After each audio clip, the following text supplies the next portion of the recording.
Hello everyone, good morning. जैसा कि हम रिलेशन जान चुके थे क्या होता है ना। रिलेशन क्या होता है? कार्टेशियन प्रोडक्ट का सबसेट होता है। अंडरस्टूड। और क्या होता है उसमें? पेयर्स जो एलिमेंट्स जो होते हैं वो पेयर्स के फॉर्म में आते हैं। अंडरस्टूड। ओके। और हमने क्या सीखा था? और हमने सीखा था कि भाई जो पहला एलिमेंट होगा वो पहले सेट का होगा एंड दूसरा एलिमेंट दूसरे सेट का होगा। जब ए क्रॉस बी है तो ए क्रॉस बी में अगर कोई पेयर ए कॉमा बी आ रहा है तो ए बिलोंग्स टू ए होगा, बी बिलोंग्स टू पी होगा। अंडरस्टूड। अब ध्यान सुनना। आती है बात डोमेन और रेंज की, जिसे प्रांत और परिसर कहते हैं। बात सुनते रहो, अभी तो लिखवाएंगे यहाँ पे, ठीक है। तो प्रांत और परिसर की अगर बात करें, जिसे हम डोमेन एंड रेंज कहते हैं, तो रिलेशन में हर एक पेयर का जो पहला एलिमेंट होगा वो डोमेन में आएगा, ठीक है, क्योंकि वो रिलेशन बनाने जा रहा है, ठीक है। और हर एक पेयर का सेकंड जो एलिमेंट्स होगा, सेकंड एलिमेंट्स जो होंगे वो किस में आएगा? वो आपके रेंज में आएगा। इसका मतलब किस में आएगा? परिसर में आएगा, ठीक है। पढ़ चुके थे हम। तो आज हम पढ़ेंगे टाइप्स ऑफ रिलेशन, संबंधों के प्रकार, है ना।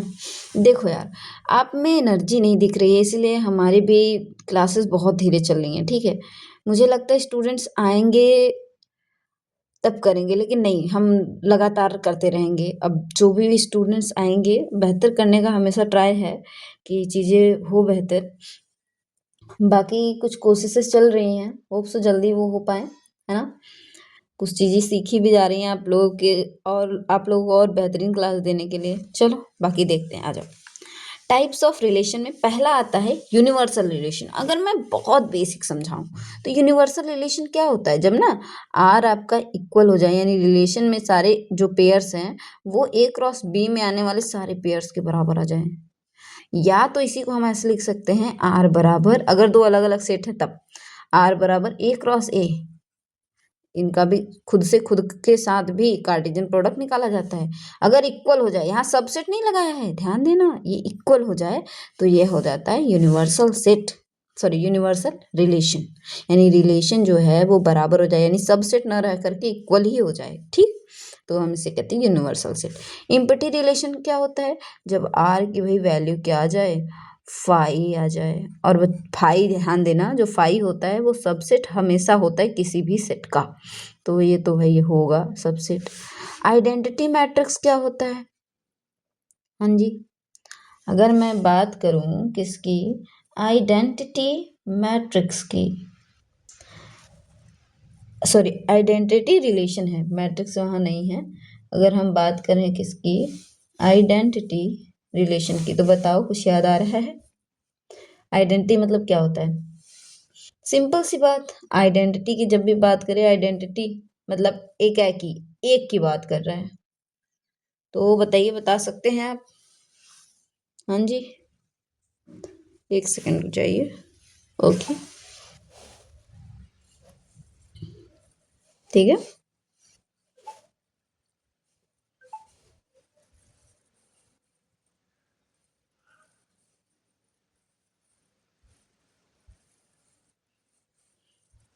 आइडेंटिटी रिलेशन, यहाँ पे रिलेशन रहेगा, लिख दे रहे हैं, वरना बार बार हम मैट्रिक्स खुद बोल दे रहे हैं ना। आइडेंटिटी रिलेशन मतलब होता है जब कोई एलिमेंट खुद ही से रिलेट करे, लाइक कि अगर ए कॉमा ए है, इट मीन्स ए रिलेट कर रहा है ए से। इसे एक तरह से रिफ्लेक्सिव भी बोल देते हैं, है ना। ये होता है आपका आइडेंटिटी रिलेशन, ठीक है। समझ पा रहे हो? खुद से खुद का रिलेशन बने, इसे कहते हैं आइडेंटिटी रिलेशन। रिफ्लेक्सिव रिलेशन भी सेम होता है। अगर हमारे पास इफ कोई पेयर है ए कॉमा बी और ये बिलोंग कर रहा है रिलेशन आर में, एंड देखो यहाँ पे हम बहुत इसको सिंपली समझा रहे हैं, सॉरी एक सेकेंड, इसका मतलब समझोगे भी आराम से। सॉरी, क्या कर दिया, A comma A belongs to R, इसी तरह B comma B belongs to R, तो ये क्या हो जाएगा? Identity, sorry reflexive relation. और सेम हम कह सकते हैं जो रिफ्लेक्सिव रिलेशन होता है ना, वो आइडेंटिटी रिलेशन के जैसा ही होता है। सिमेट्रिक रिलेशन क्या होता है? सिमेट्रिक नाम समझ में आ रहा है, सममित, सममित संबंध। इट मीन्स अगर ए कॉमा बी बिलोंग कर रहा है आर में, देन देन क्या होना चाहिए, बी कॉमा ए भी बिलोंग करना चाहिए आर में। भाई इनकी कहानी क्या है, चलो थोड़ा सा यहाँ पे डिटेल में समझाते हैं।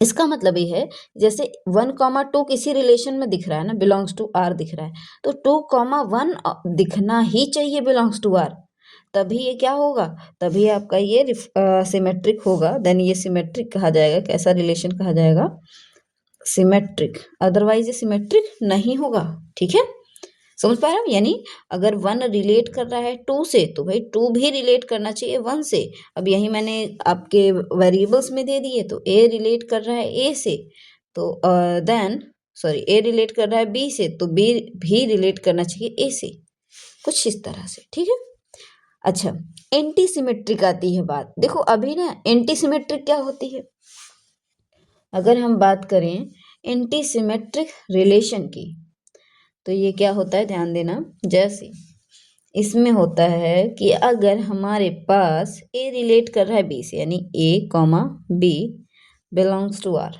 ठीक है, और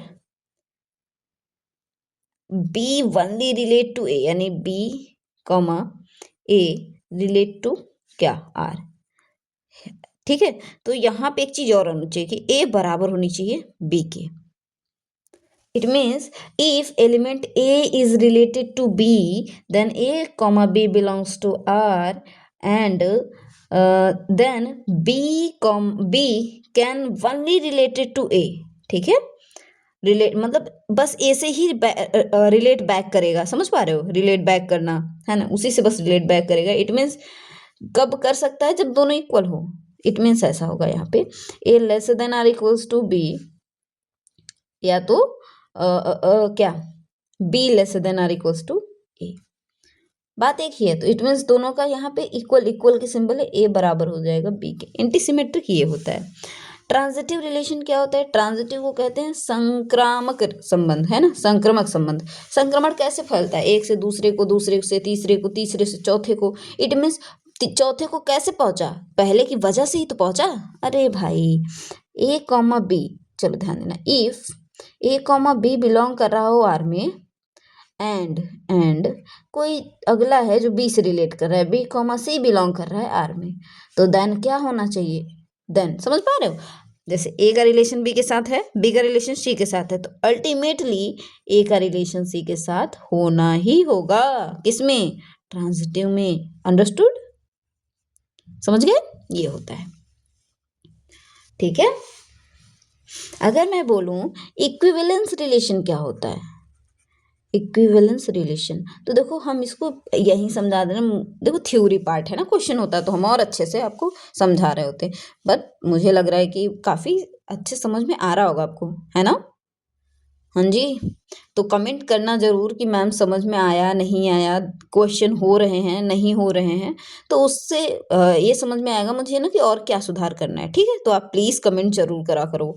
आ जाओ, इक्विवेलेंट रिलेशन कब होगा, व्हेन इट इज क्या, रिफ्लेक्सिव, ये रिफ्लेक्सिव भी हो, reflexive comma symmetry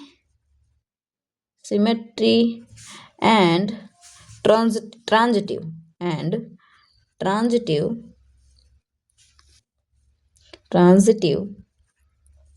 if it is reflexive, symmetric and transitive relation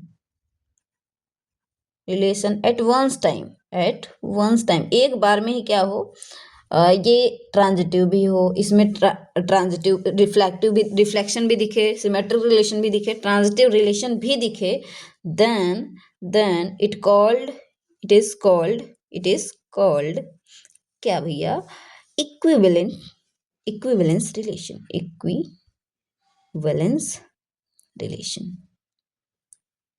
ठीक है, उसे हम कहते हैं इक्विवेलेंस रिलेशन। समझ में आया, तो इसमें तीनों की प्रॉपर्टी एक साथ मिलनी चाहिए, यानी आपका ट्रांजिटिव हो जाए, सिमेट्रिक हो जाए और रिफ्लेक्सिव हो जाए। यहाँ एंटी सिमेट्री नहीं ले रहे हैं, ट्रांजिटिव, सिमेट्री एंड रिफ्लेक्सिव, अगर तीनों को ले लिया जाए, यानी तीनों ही एक किसी रिलेशन को सेटिस्फाई कर रहे हैं, तो वो इक्विवेलेंस रिलेशन होगा।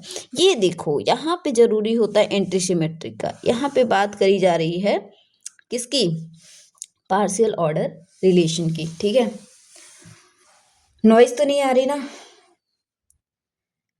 पार्शियल ऑर्डर रिलेशन क्या होता है, ध्यान देना। तो पार्शियल ऑर्डर होने के लिए सिंपल सी ये बात होगी कि ये रिफ्लेक्सिव भी होना चाहिए, एंटी सिमेट्रिक और ट्रांजिटिव होना चाहिए।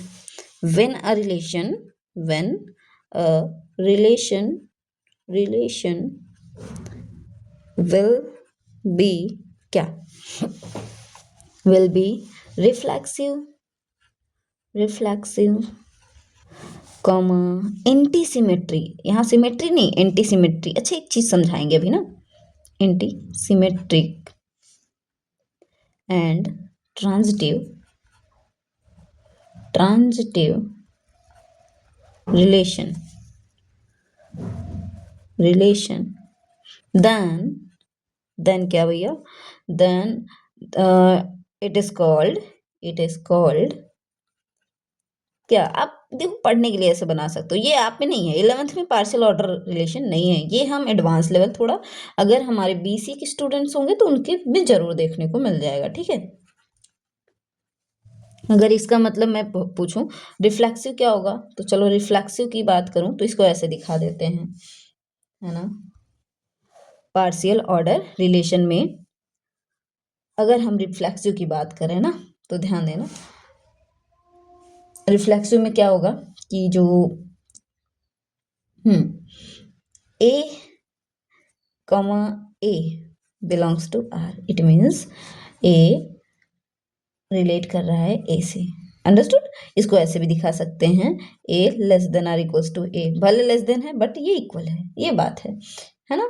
इसको इसका मतलब ए को विभाजित कर या ये ए यानी ए को विभाजित करता है, मतलब कुछ इस तरह से अगर दिखा जाए, ए से ए का ही रिलेशन दिखाया जाए तो रिफ्लेक्सिव हो गया, ठीक है। अब बात करते हैं एंटी सिमेट्रिक सिमेट्री, इसे प्रतिसममित बोला जाता है हिंदी में, लेकिन हमको उसकी जरूरत नहीं, हिंदी इंग्लिश ना करो, बस एंटी सिमेट्री ही जानो। एंटी सिमेट्री में क्या होगा कि ए रिलेट करेगा बी से एंड बी रिलेट करेगा ए से, जिससे ए बराबर होगा बी के। हाँ जी दिखाई दे रहा है, ओके दिख रहा है ना। लास्ट किस क्या होने के लिए, संक्रामक यानी क्या, ट्रांजिटिव होने के लिए भैया कुछ नहीं, ए रिलेट करे बी से एंड बी रिलेट करे सी से, देन ऐसे लिखा जाता है, यहाँ नीचे ये आर ऊपर थोड़ा सा सी से, देन क्या ए रिलेट करेगा सी से, बस समझे क्या, ये कहानी है। अब बात आती है टोटल ऑर्डर रिलेशन की, है ना। जब बात आती है टोटल ऑर्डर रिलेशन, ठीक है, तो इसमें क्या होता है, यहाँ पे पार्शियल ऑर्डर के साथ साथ कह सकते हो the key to the total order of full comparability, जिसमें सारे कंपेयर, जिसके थ्रू मतलब जिससे सभी का कंपेयर किया जा सके, है ना, टोटल ऑर्डर कहा जाएगा, जिसमें रिफ्लेक्सिव भी हो, एंटीसिमेट्रिक भी हो एंड ट्रांजिटिव भी हो, टोटलिटी भी हो, उसे हम क्या कहते हैं, उसे हम कहते हैं टोटल ऑर्डर रिलेशन, है ना। टोटल ऑर्डर रिलेशन का सिंबल यही रहेगा, मीन्स अगर रिफ्लेक्सिव भी दिखाओगे तो इन रिफ्लेक्सिव भी कुछ इस तरह से होगा कि A less than or equals to A, and अगर मैं एंटी सिमेट्रिक की बात करूं, एंटी सिमेट्रिक की बात करूं तो ये मतलब हो गया कि if a is less than or equals to b and b is less than or equals to a, then a equals to b, यानी ये फॉलो होना चाहिए, है ना, रिफ्लेक्सिव एंटी सिमेट्री एंड क्या ट्रांजिटिविटी ट्रांजिटिविटी या ट्रांजिटिव कहो, transitivity भी बोल सकते हो ना, बात एक ही है। It means A less than or equals to B and B less than or equals to C, then क्या A less than or equals to C, understood. बहुत पास पास लिख दे रहे हैं ना, पर समझ में आ रहा होगा, बहुत सरल है। और एक चीज है, ये टोटलिटी क्या होती है, टोटलिटी यानी पूर्णता, इसी को हम कहते हैं कंपेरेबिलिटी, कंपेरेबिलिटी। तो अगर हमारे पास ए कॉमा बी है, अगर for any A comma B, इधर इधर यदि इधर a is less than or equals to b और क्या हो b less than or equals to a हो, है ना, तो क्या हो जाएगा, ये देखो एक चीज ये दिखाता किसको है, ये हाँ, अगर मैं बात करूं कि partial order relation, total order of relation, ये किसको दिखाता है, ये बाइनरी कॉन्सेप्ट में आता है, बाइनरी जहां बस दो की बात करी जाए, बाइनरी रिलेशन में देखने को मिलता है ये चीज, ठीक है, ये बाइनरी रिलेशन होते हैं अपने आप में, ध्यान देना, यानी दो के बीच, बाइनरी मतलब दो, दो के बीच रिलेशन, तो यहाँ पे ये और ये आपके बाइनरी रिलेशन होते हैं। इनवर्स रिलेशन क्या होता है, तो इनवर्स रिलेशन में ना, जैसे ध्यान दो, इनवर्स रिलेशन एक तरह से सिमेट्री भी बोल सकते हो, बट थोड़ा सा अलग होता है। अगर आर बराबर कुछ ऐसे एलिमेंट्स दे रखे हैं, या मैं कहूँ a कॉमा बी बिलोंग कर रहा है आर में, तो b कॉमा ए बिलोंग करेगा आर इनवर्स में, इसे कहते हैं inverse relation. It means R equals to, अगर मेरे पास 1,2 है, 2,4 है, 3,6 है ना, इस तरह से है। तो अगर मैं कहूँ इसका इनवर्स रिलेशन क्या होगा, इसका इनवर्स रिलेशन, इनवर्स रिलेशन क्या होगा, तो आर इनवर्स इक्वल्स टू 2,1, 4,2, इसी तरह 6,3, ये होगा आपका इनवर्स रिलेशन। अंडरस्टूड? इसे हम क्या कहते हैं, complement of a relation and void relation. Void relation का मतलब इम्पटी रिलेशन ही होता है। कॉम्प्लीमेंट ऑफ रिलेशन अगर पूछे, क्या भैया, कॉम्प्लीमेंट ऑफ रिलेशन, तो ये क्या हो जाएगा देखना, कुछ नहीं, बस अगर मैं इसको कहूँ शो कैसे करेंगे ना कॉम्प्लीमेंट ऑफ रिलेशन को, तो जैसे आर है तो आर डैश, आर क्या होता है बताओ, जो आर होता है वो सबसेट आर इक्वल्स टू होता है ए क्रॉस बी का। अगर मुझे, यानी ये यूनिवर्सल हो गए, है ना, ये हमारा एक तरह से ये क्या हो जाएगा, ये यूनिवर्सल अपने आप में होगा, यूनिवर्सल रिलेशन। अगर मुझे कॉम्प्लीमेंट निकालना होता है रिलेशन, ठीक है, अगर मुझे कॉम्प्लीमेंट रिलेशन निकालना होगा, इन सब को रिवाइज करना और अच्छे से देखना, complement of relation, a relation, तो क्या हो जाएगा, कुछ नहीं, R dash equals to A cross B minus A, R minus R, जैसे आप यूनिवर्सल कॉम्प्लीमेंट ऑफ सेट निकालते थे, R dash equals to A cross B minus R, ठीक है। This is your types of relation, मैंने हर type पढ़ा दिया है ना। बाइनरी में दो आते हैं आपके, जिसमें आपका पार्शियल ऑर्डर रिलेशन आ जाता है, टोटल पार्शियल ऑर्डर रिलेशन आ जाता है, तो वो पूरा, और बाकी ये सारा हो गया। तो इन सब को रिवाइज करना और बताना क्लास कैसी लगी, कमेंट करो यार, बताओ चीजें समझ आ रही है कि नहीं, ताकि मैं और बेहतर करूं, ठीक है।